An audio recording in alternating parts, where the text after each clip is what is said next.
welcome to the inaugural edition of Ping, the Firewalls.com podcast, a bi-weekly look at cybersecurity, including top products, the latest trends, news, expert tips, and interviews with top security industry company representatives. I'm Kevin Baxter, and I'm joined by my Firewalls.com colleague, Andrew Harmon. Hello. Hey, Andrew. As we dive into a different featured topic each episode.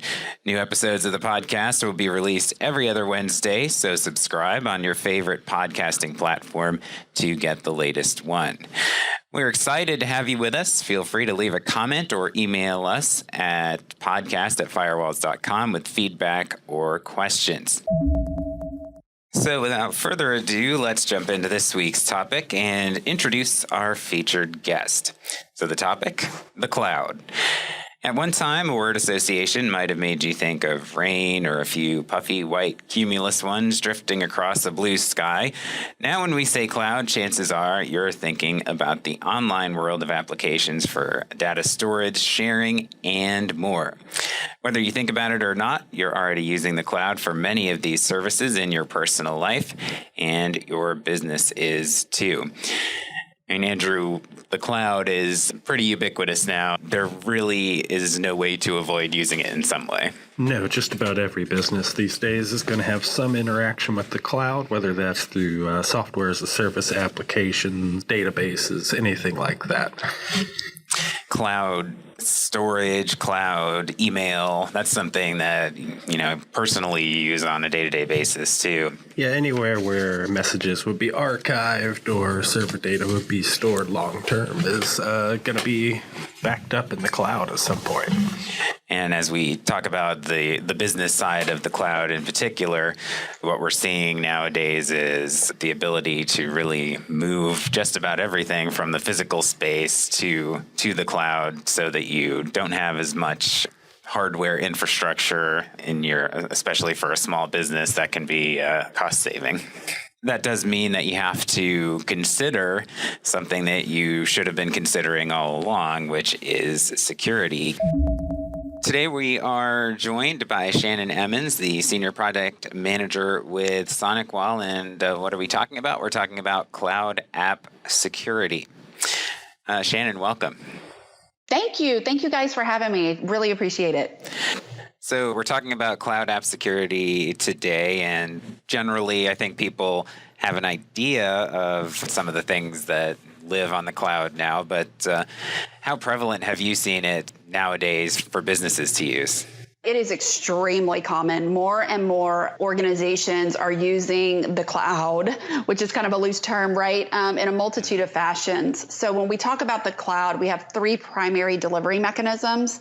One is software as a service, which is where our cloud app security product focuses protection on. And then there is platform as a service and infrastructure as a service, where customers or partners can essentially leverage services from Amazon or Google or Microsoft to have their own apps within their cloud and utilize their infrastructures or their platforms. So it's more cost effective for them.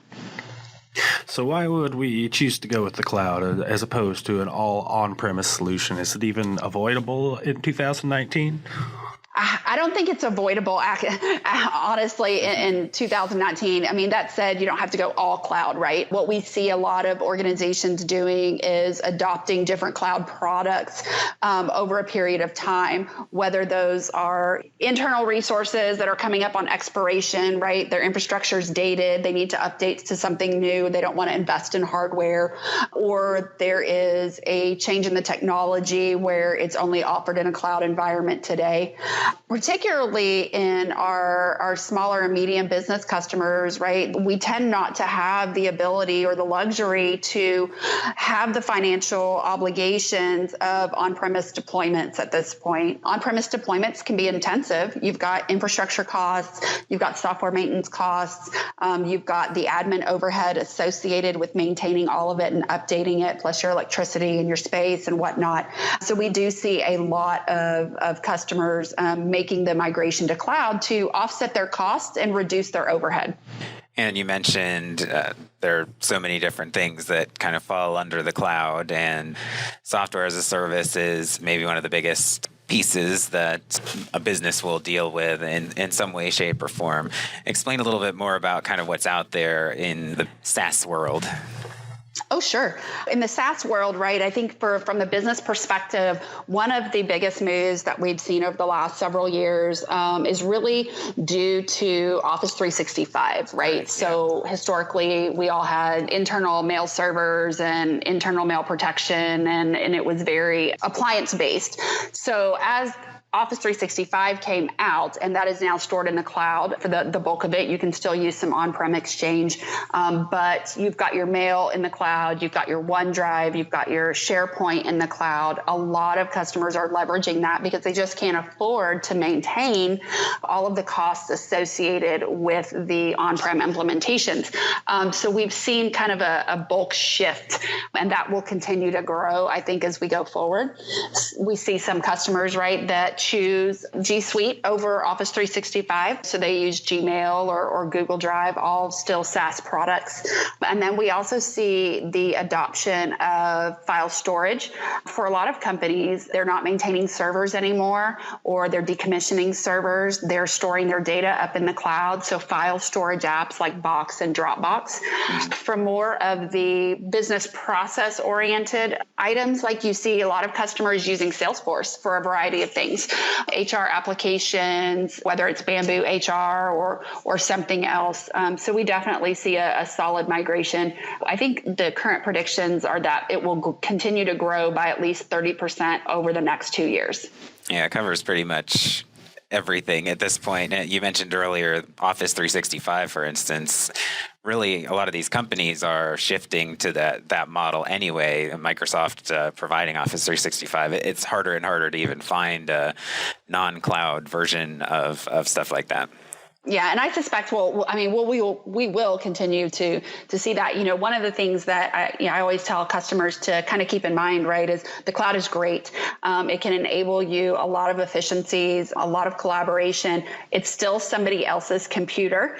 So, you know, your data is sitting on someone else's computer, and you need to be cognizant of that because there are security risks associated. So, yeah, the cloud is definitely more convenient and in a lot of cases cheaper. And I think you touched on the one hesitation that a lot of businesses has is it secure? So how exactly does Sonicwall address that concern?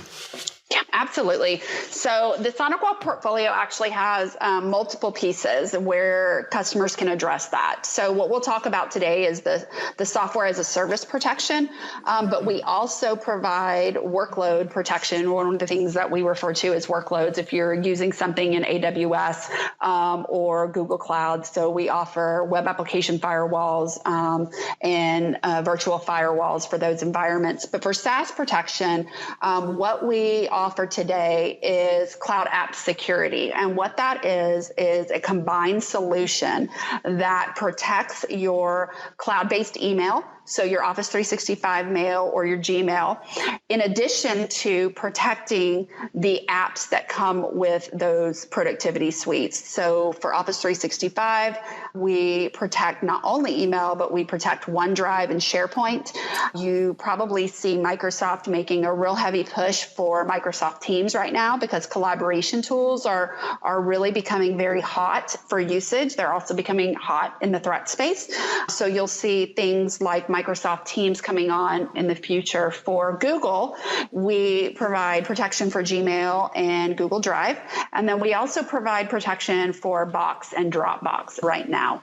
So it is a combined protection, which is different than a lot of security providers, but it has a lot of advantages, particularly for the small and medium business customers that don't have the ability and the luxury of maintaining all of these different security controls and keeping up with all of these different service offerings. So it really provides a holistic protection in one place.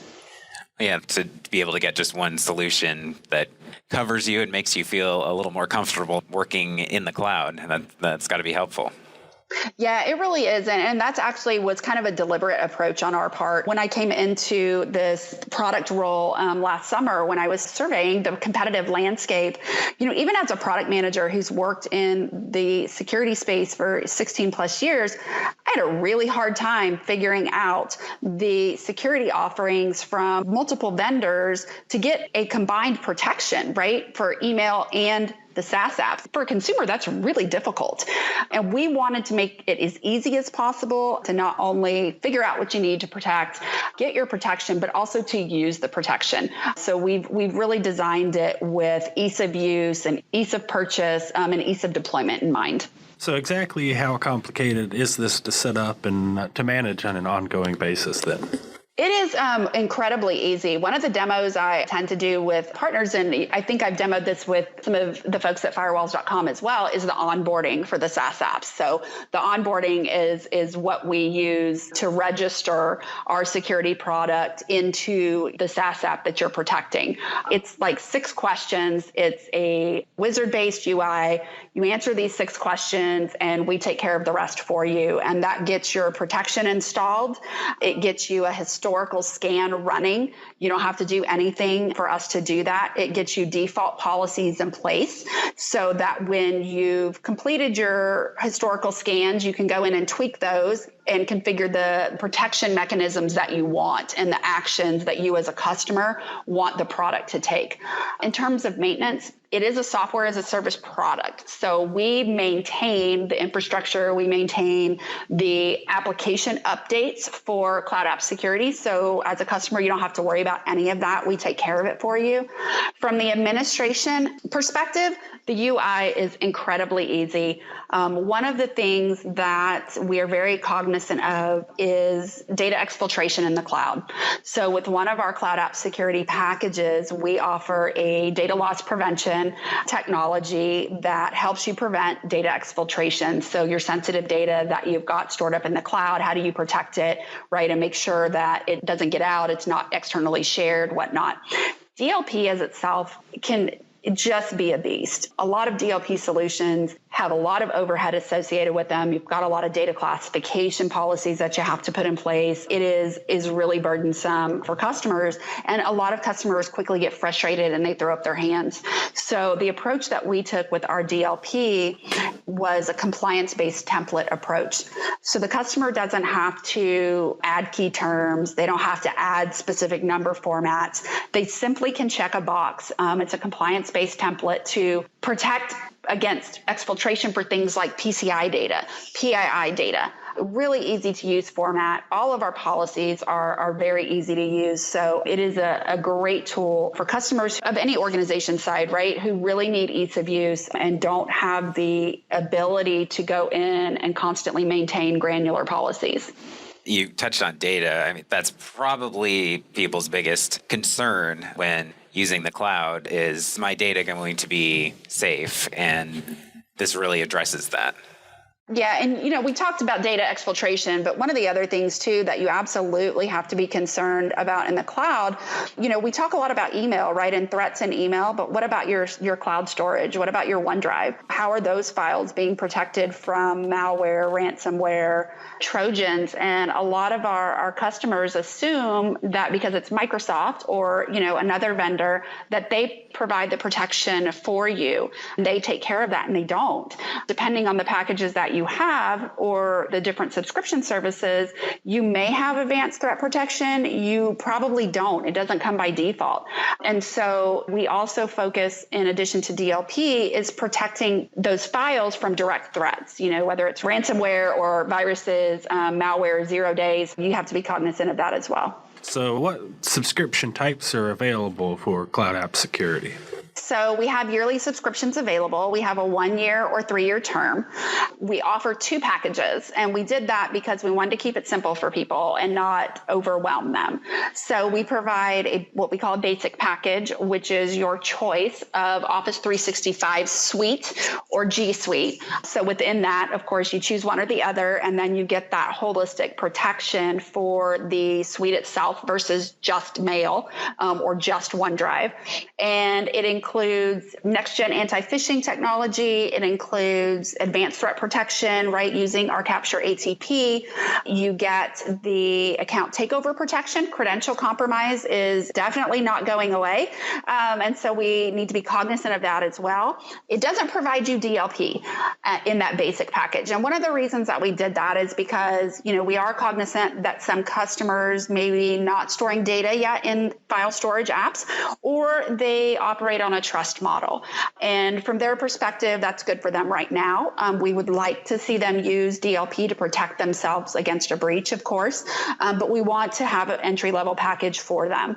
So our next package is the advanced package, and that gives you your choice of Office 365 Suite or G Suite, plus any of the additional SaaS apps that we support to protect, which right now is Box and Dropbox. There will be other SaaS apps integrated in the future, but that does provide you all of the same options as basic, plus DLP and the additional apps. So you get kind of the full package with that. You probably have some customers who already have Sonicwall firewalls, other types of appliances or services from Sonicwall. How does this integrate with those? And that's a great question. And, the Sonicwall portfolio is broad. We have expanded our portfolio over the last 2 years to do things in addition to firewalls and provide really a protection platform where customers can manage from kind of a one-stop shop, right? From the cloud app security perspective, we integrate into our Capture Security Center platform where you can manage your multitude of Sonicwall products from one single location. In terms of direct technology integration between, say, our cloud app security and our firewall, these are currently independent. And the reason for that is cloud app security is an API-based product. It's not hardware-based. There's no VMs to deploy. There's no brokers to deploy. We sit within the cloud app space. So we sit within your Office 365 and we protect via APIs. So we're self-contained and we don't have a dependency on our other products. So whether you're using other products in the Sonicwall portfolio, or you're just using cloud app security, we can manage them all from a single location. So if you have other products, even from a different vendor or something, that doesn't mean you can't use this particular product from Sonicwall. Exactly. That is one of the great things about this product specifically because it is API based. You can have Sonicwall products. You cannot have Sonicwall products. It's not dependent. So you can have this as a standalone solution as well if you choose. What kind of support is available for somebody if they have questions during the deployment of this? Oh, that is a great question. So our support services across Sonicwall are top notch. For this product, we do have a global support team. We do offer 24/7 support. So let's say there's a small business owner out there that's listening today and they are thinking about migrating to the cloud, but they're just not quite there. What could you tell us about cloud app security specifically that would help give them that last nudge they need? Absolutely. So if you actually go to Sonicwall.com, you can look under our products and solutions. You may be on the main page. We kind of rotate things that are on the main page right now. It will take you to a short video about the protection, kind of what it includes, what it looks like. You have access to a data sheet. There are several blogs also around the SaaS threat space and things that you want to be aware of. For technical information and to get a demo, your partners are great resources. I work with a lot of the partners individually on ramping up on the product since it was newer to this space and on the SaaS protection space in general. So there's a lot of great information out there. I would absolutely start with Sonicwall.com. Check out those videos, check out the blogs. It'll talk to you kind of what risks you have, right? And risks that you need to be aware of, as well as product information. Great. Shannon, thank you very much for being our inaugural guest on our inaugural podcast. Appreciate your time. Oh, thank you so much for having me. I really enjoyed it. We did as well. And to learn more about cloud app security and how to get it for your network, visit our Firewalls.com blog and search Cloud App Security. You can also purchase Cloud App Security through Firewalls.com, and we'll include links in the description to find more information.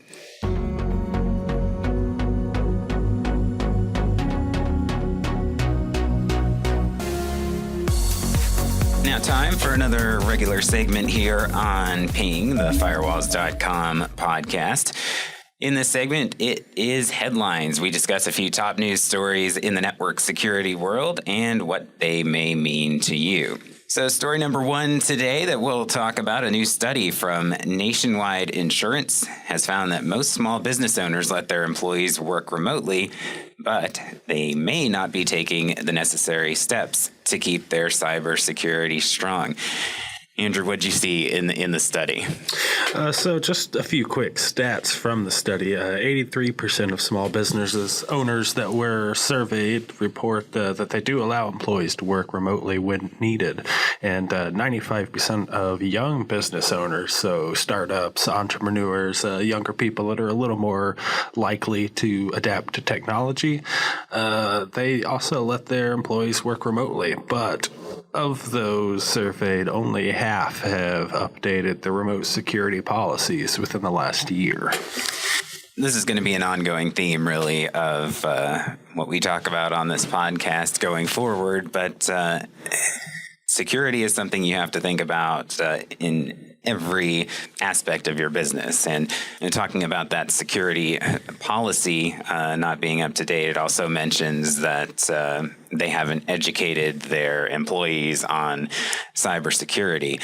Really, that education is quite key to securing your business, because your employees, especially when they may be in an off-site environment, they could be in a public Wi-Fi area, they are the easiest point of entry for a hacker into a business.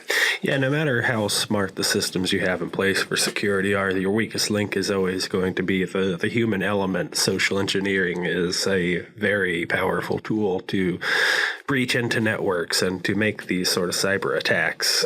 The scary truth is that a lot of small businesses have little to no training in cybersecurity whatsoever, and if they do, it might be a few years old, so it's not exactly the most up-to-date training processes. Yeah, it's tough. I mean, a lot of small businesses don't have the number of employees available to dedicate somebody to just dealing with cybersecurity. Maybe they bring in somebody to talk to staff, but as you said, it could be once every few years, and a lot changes even just in a few days in the cybersecurity world. So you mentioned social engineering. You need employees to be extra vigilant on their emails, making sure they're not opening anything that's potentially a little suspicious, opening attachments that could be a point of entry into the network. And, another thing we saw in this survey by Nationwide is that a good chunk of these small business owners who were surveyed have had some sort of a breach already. Yeah, about 65% of the businesses that were surveyed have been a victim of a cyber attack. So it really brings up the question, as important as training your staff in cybersecurity is, ideally you want to have a system that is idiot-proof, something where even if somebody walks in with zero training and barely knows how to use a PC, they would still be safe in that environment because there are so many fail-safes and preventative measures in front of them. Yeah, I mean, even with good training, there are certainly some smart social engineering attacks out there that can still get through, but that's why you need to have systems in place, like you said. So Small Business Administration has a number of recommendations to follow. A couple that jumped out at me were making sure that you use and keep updated your endpoint protection, and of course a firewall for your business to secure your network, regular data backup, because if you do have some sort of a breach happen to you, then you might lose some of your information, but if you have it backed up somewhere else, then you can get back up and running quickly. And then the training, of course, and passwords. It's something that a lot of people don't think about, but we've seen a number of different places as well.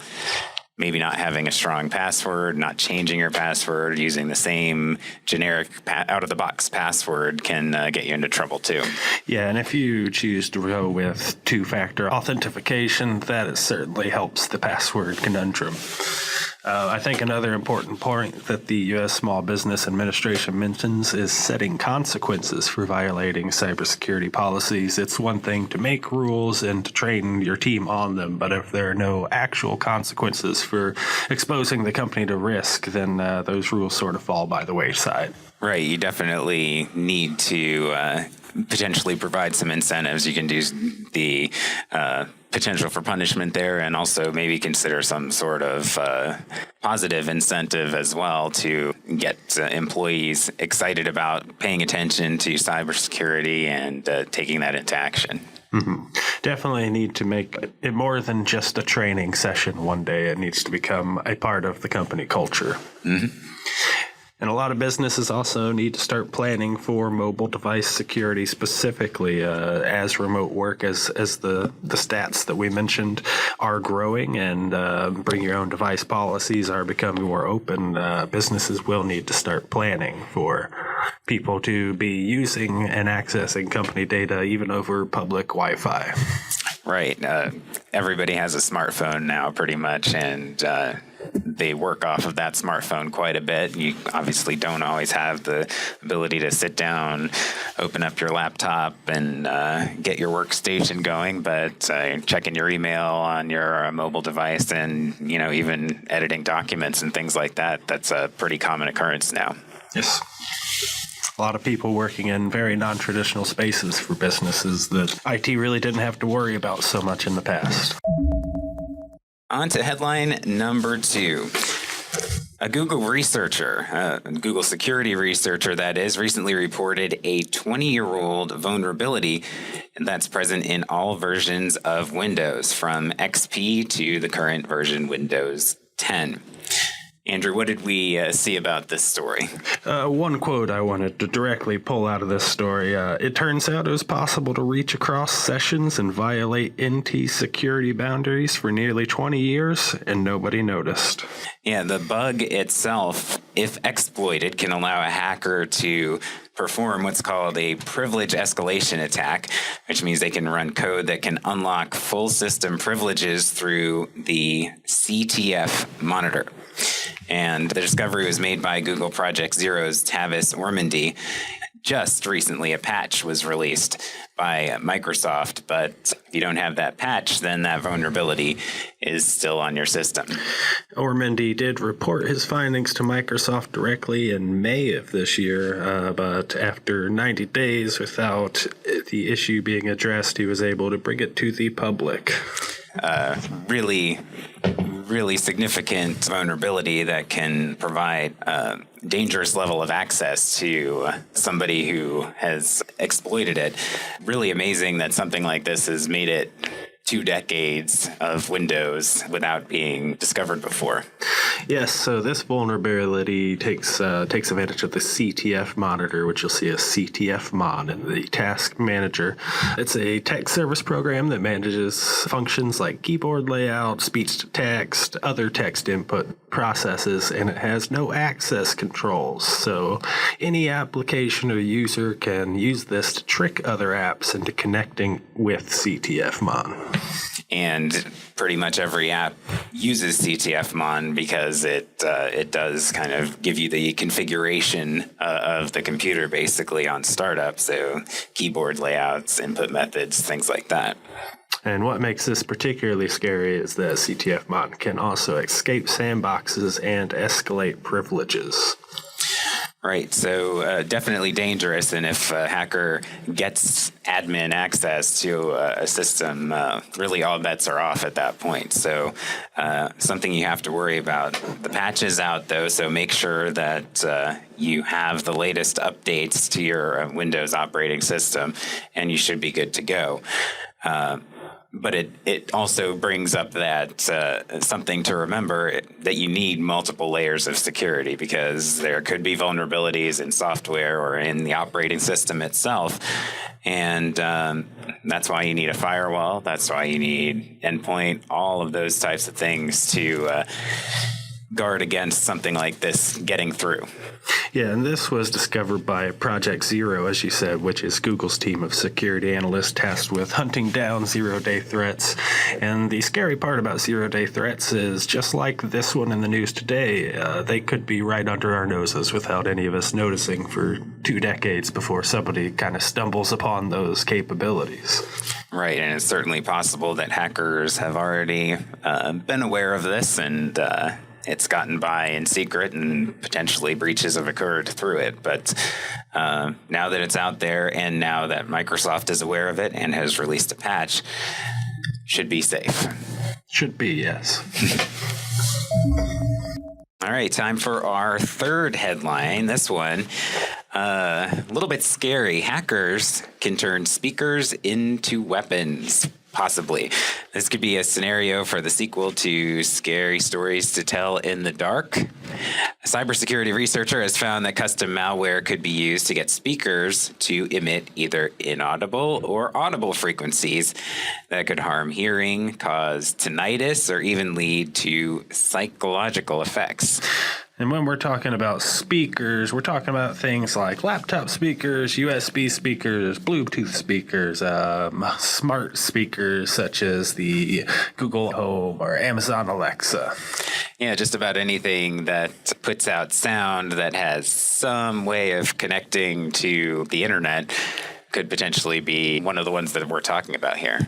Yeah, that's when you start venturing into the terrifying Internet of Things. Yes, IoT. We've heard over the years already that IoT devices can be somewhat notoriously unsecure, and they can be kind of an easy way for hackers to get in, because you got thermostats, you got smart locks on your doors, you got garage door openers, you name it, all sorts of things. They're connected to the internet, and that might be your little doorway in for a hacker. And the issue with a lot of IoT devices is that in many cases, they're not designed with cybersecurity foremost in mind. Usually they source parts from all around the globe, from different companies with different levels of security know-how. And in many cases, the parts come from whoever can produce the most at the lowest cost. So one thing that came out in this story, companies have already been using some inaudible frequencies to track browsing habits, which is something that I previously wasn't aware of. So that means if you go to a certain website, your speaker might be emitting a sound that you can't hear just to signal that you visited that website. So it's tracking behavior. But the actual story here is Matt Wixie from PwC UK says that same technology that's been used to track user behavior could be used for the actual physical harm aspect, because that's the way that you get into the speaker system. Yeah, and while the study does conclude that a minority of devices that they tested could be repurposed as acoustic weapons, a handful of relatively widely available commercially sold speaker systems could. Yeah, and you mentioned the Bluetooth speaker, the headphones, things like that. A few of those were found to be capable of emitting high frequencies beyond recommended guidelines. So those are the kinds of things that can cause the damage. In fact, the smart speaker that they tested in Wixie's study was even permanently damaged, as the frequency that it emitted generated a bunch of heat and actually caused it to melt its internal components. Yeah, that's scary. And just for reference, humans can generally hear between 20 hertz and 20,000 hertz. So anything lower or higher than that, while it is a sound still being emitted, humans just will not hear it.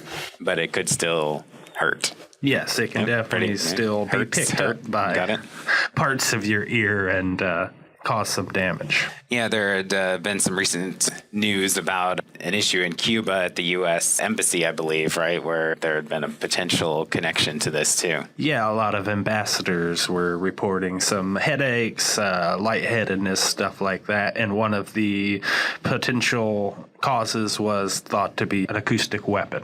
Yeah, so hasn't been confirmed, but it's certainly something to think about. And so if you do get outside that frequency that you mentioned, what's really interesting to me is when you see these speakers, they don't have limits on them. So you've got your volume adjustment that you can do on your own, but if you can get kind of behind that volume adjustment as a hacker, for instance, you can actually make these speakers do a lot more than what you would think they can do. Yeah, and there are a few different ways to limit the exposure. I mean, manufacturers could physically limit the frequencies that these speakers are able to emit. You could also do some sort of program that would monitor and limit what kind of frequencies the speakers emitting off of your computer are able to reach. Yeah, I think one of the recommendations from this particular study was that antivirus and endpoint protection incorporate that, so that basically that there's at least an awareness that a speaker is potentially being hacked. If it's your laptop, if it's your desktop, something like that, that you get a pop-up that says, hey, somebody's accessing your speaker.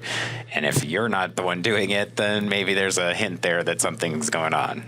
And I think what this story really highlights is that not only do we have to be aware of how different IoT devices can be hacked as we move forward, but the ways they can be used to cause harm once they are breached.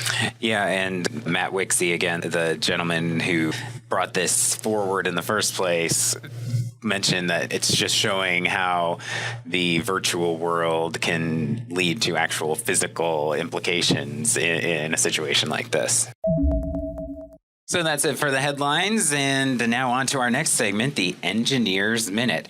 At Firewalls.com, we're fortunate to have a team of certified network engineers who offer a variety of services for top security brands, like firewall configurations, endpoint deployment, and expert support, to name a few. In our Engineer's Minute, one of our experts takes a moment each episode to provide a tip or answer to a question.